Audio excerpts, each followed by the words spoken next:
Oh look, a Cadenhead. Hi, I'm Phil. I'm Deepa.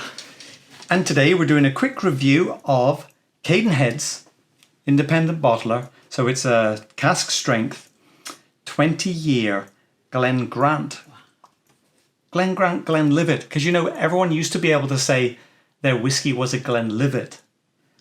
But then the Glenlivet became the Glenlivet, and Glenlivet really just meant that it was from that area, I think. So this is a Glenlivet because it's in the style of a Glenlivet anyway.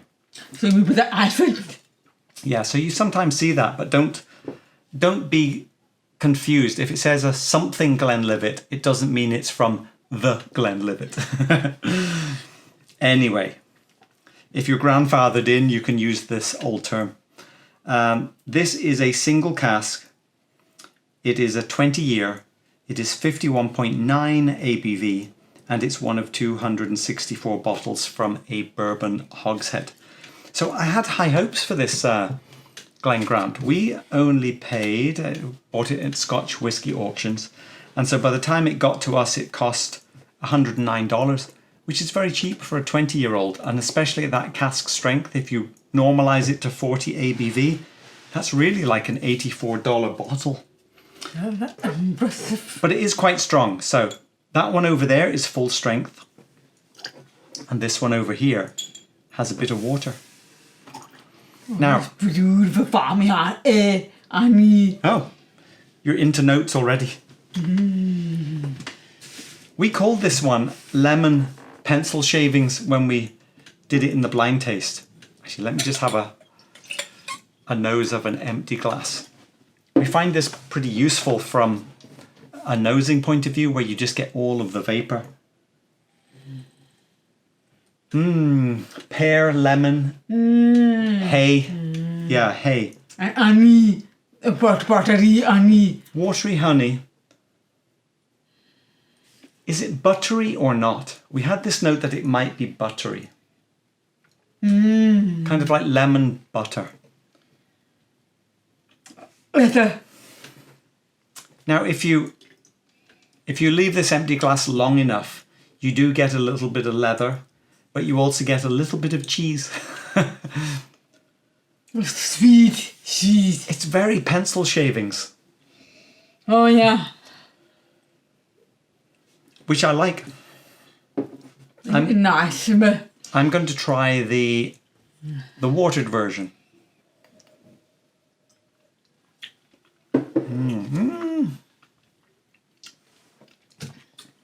Quite, fizzy.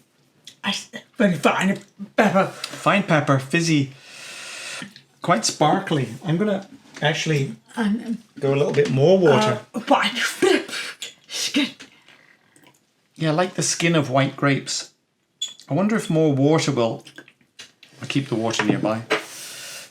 Because that's got quite... I mean, I guess this is the 20 years in the bourbon barrel. There's quite a bit of woodiness about it. But it's definitely more peppery. Yeah. Grip. Okay. With a lot more water, that harsh pepperiness has gone away completely now. I prefer put the water. Now, maybe I went a touch too far with the water, but that's quite soft honey now, isn't it? Yeah, it's better. It smells good as well. It's like quite a sophisticated lemon woodiness, isn't it? Bit of honey. Oh, did you taste it? I forgot. It's, of course, a test of sophistication. With the water, I'm really liking it. Without the water, Now, in my finish, I'm getting tight. I straightened. ooh, without the water, it is very tight and a bit harsh, for me at least. Oh, you want some? A tiny bit of burnt coffee on the finish.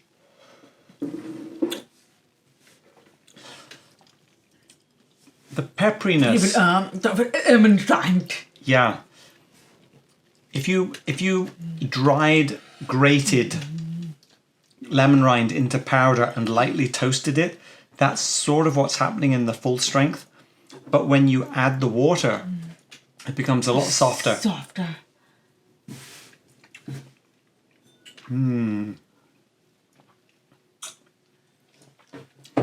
That is nice.